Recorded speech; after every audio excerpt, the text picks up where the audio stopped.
the poster reveal, which I said, wow, I really like this. The tagline, look up, feels hopeful. Perhaps the age of dark and dystopian storytelling is on the wane. Love the positivity. I'm super excited. I'm all in. Here is the poster for Superman. It's the music short video.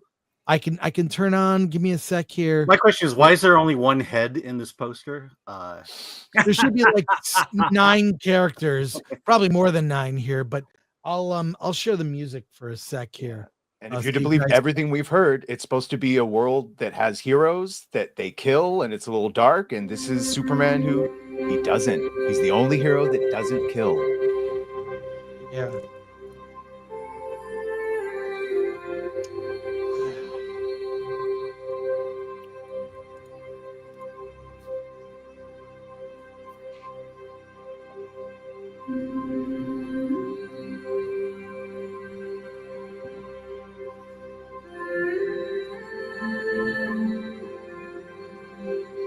What they do? Hire Enya?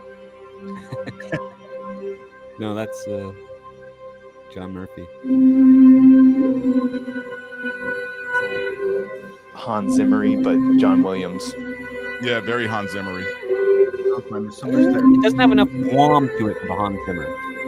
She's humming the John Williams Superman theme. Yeah. Yeah. Okay. I'm sorry. I got chills. I don't know about you guys. Yeah. Love it. It's Absolutely. This is one of the, when we were for like well, a lot of us are older. What can I say? When Superman came out, that was a revelation. It was Star Wars the very next summer, Superman. I mean, Rob, you were involved in that documentary. Was it 1982? Like, You Will Believe a Man Can Fly. these movies that came out then, because genre stuff was kind of like, oh, that's dumb stuff for kids. It's, monster movies from the 50s and 60s, not to be taken seriously. When Star Wars came out, genre stuff taken seriously. 2001 proved it could be done.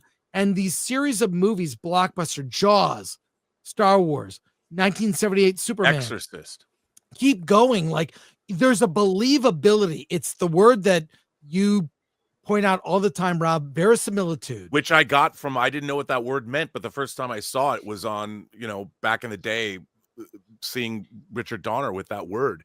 And he had a Superman thing on I think the door to his office when he was making that movie. And it said Superman and it said verisimilitude. And I was like, what does that mean? And it stuck with me ever since. And that's when, so it harkens back to that time where, like, oh my God, I never in my mind's eye as like a 7-year-old who read comics, like, I'm never going to see or feel a story as good as the comic book I just read. And this movie, the original Superman, proved it was possible. Do you remember, Chris, how the movie opens? Yes. It opens with a little boy Yeah. talking about the great metropolitan newspaper, and the curtains slide back and you hear the beginnings of the music, and you see the Daily Planet in black and white. Yep. And then the camera pushes past and goes into space, and then you hear the dun dun dun dun. Yeah. And when those credits came on, I saw that movie in a gigantic theater. Yeah. Even Bryan Singer talks about this in the beginning of the documentary we did on Making of Superman Returns. It was insane. I was 11 years old, and you'd never seen credits in a movie this way.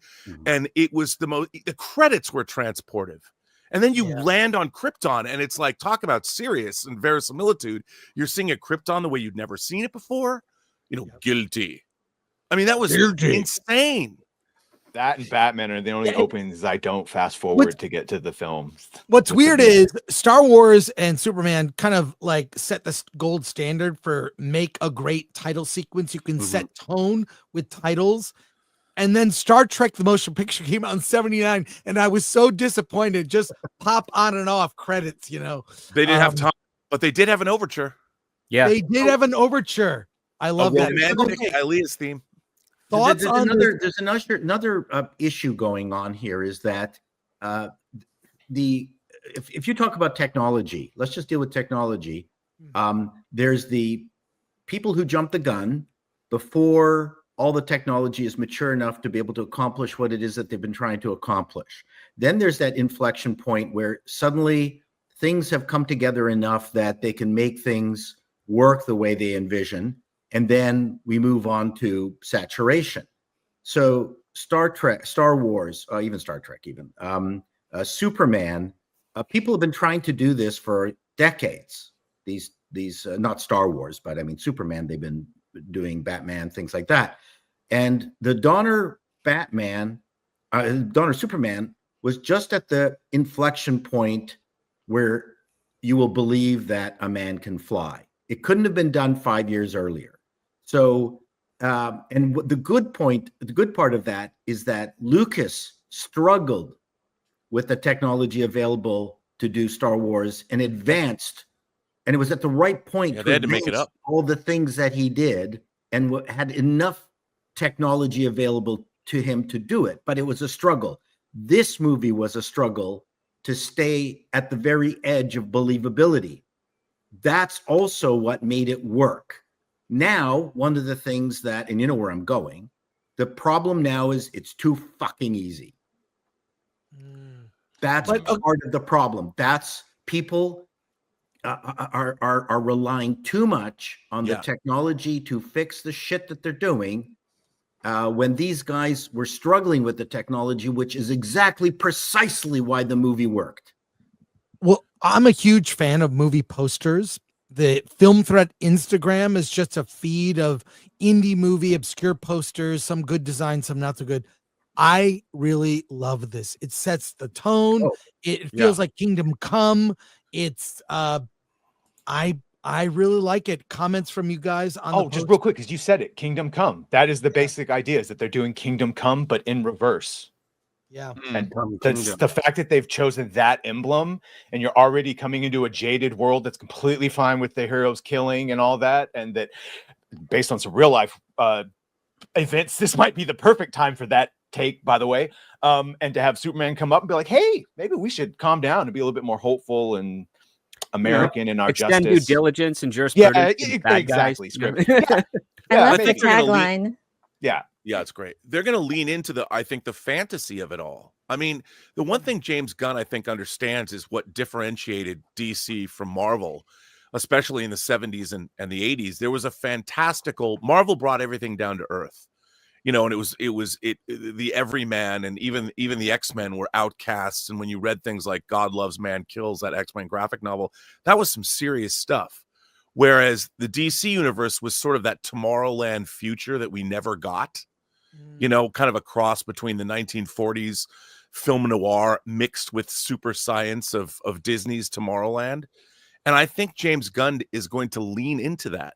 So we're going to see a much more fantastical, which means it's going to have a sort of mythical quality that's inherently optimistic simply because the way the world is presented, as opposed to, say, the relentless operatic Wagnerian darkness of Zack Snyder's. He's calling approach. it Gods and Monsters, so you're probably right. Yeah, the mythology part. Fantastic. You know? He is. This poster totally sticks the landing for me. I mean, it is absolutely magnificent, and it brings out everything this film needs to be, which is hope. It has to have that theme running all the way through it. And this trailer that's coming up better also have hope running through that, because this whole universe, it relies on this film doing well. I mean, doing amazing. If it doesn't get off to the right start, this thing is probably over before it starts, because people are kind of getting jaded on the superhero film. Look at the superhero films we've gotten this year. Creature Commandos did not help. But you know what? I don't think people are watching Creature Commandos. They're waiting on to see what we do here with this movie. This movie is the one that's going to set the tone for the DCU. And like I said, if you look at go ahead. Yeah, I was just gonna say. Also, we're conflating James Gunn the creative versus James Gunn the executive. You shouldn't be doing not that. exactly a James Gunn series. Yeah. So, like, one thing, Creature Commandos. Which one? Creature Commandos was written by him. It's absolutely a James Gunn series. Despite what you think about that, Badger, is the fact they're laying a lot of foundation. They've already introduced Sergeant Rock and the Metal Men as part of the canon of this universe. And they're also creating an elaborate mythology about it, saying that, yes, people are accustomed to magic and mysterious things happening in this world at this point when Superman makes his debut. That's some pretty interesting foundation, because they're not letting it be Superman is the breaking point, the watershed moment of the introduction of superheroes. They're establishing this great history of it here. And I think it kind of goes into what I suspect is going to be the commentary that James Gunn has been doing with his DC films since the Suicide Squad, which is the Suicide Squad is a commentary on the previous administration's at Warner Brothers take on superhero films. It's mocking it outright. Same thing with the Peacemaker as well. It's basically saying, yeah, all the bad guys, they're the ones that are going to be lewd and crude and cursing and killing indiscriminately. And it's going to be done in such a pathetic way from their point of view that, of course, you understand why they got arrested, why they've been implanted with bombs by Amanda Waller and are being these agents, to work for the government. Now we have this new Superman poster with its tagline of "Look Up," trying to be hopeful. It looks like that's going to be the contrast. Like this is going to be the answer to those mistakes, to that sect of this world of DC Universe, and say, this is the direction that we should be going, that we should be aspiring to, because that's what Superman is, the aspirational character, the character that he's looking up as we are looking up, as opposed to him being up and looking down on us and then maybe coming down to our level. I want that to be the reverse. I hope that's what James Gunn is planning to do with this. And I think he's got the fortitude to actually go through with that, because have you guys seen the new DC opening logo thing? It's Superman unchaining himself, and then it goes into the DC shield. I mean, that sounds to me like he's saying we're not going to be chaining Superman with conventional baggage, but conventional weight. We're going to bust him open and actually explore him for what he is as a character. I think another thing, Script, I think it was very well said. We're at a zeitgeist moment in our culture. The re-election of Donald Trump was a referendum. And I think this film, in terms of being on the tail end of comic book superheroes, if this film, there's more writing on this movie than any other IP property film, I think maybe ever, as far as the impacting one studio.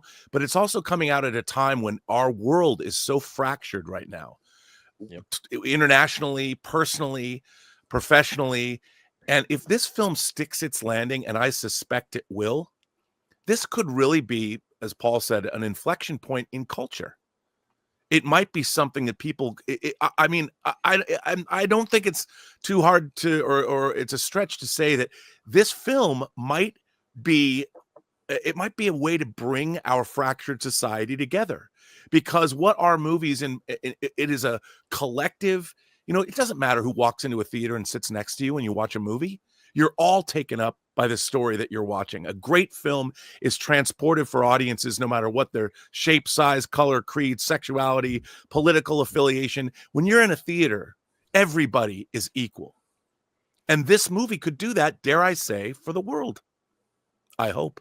Maybe I'm giving it too much credit. You got close to this movie could save lives from the Eternals, but I do agree with you. It's a good sign of a hopeful patriot. He better save for truth, justice, and the American way. That's the Superman I want. You know what? I don't even mind a better tomorrow for the most part. I mean, it is what it is. I think I trust, at the end of the day, I trust James Gunn. I always have. I feel like even at his worst, he's still better than most.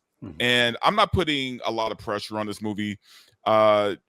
I don't have as high as hopes as you have, Rob, but I do have high hopes that it will do well as a film, just because James Gunn knows his stuff. He cares about this universe. He cares about these characters.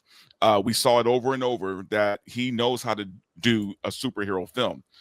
I will say this, though, and not to bring it negative, but this is make or break for Warner Brothers. They have to get this right.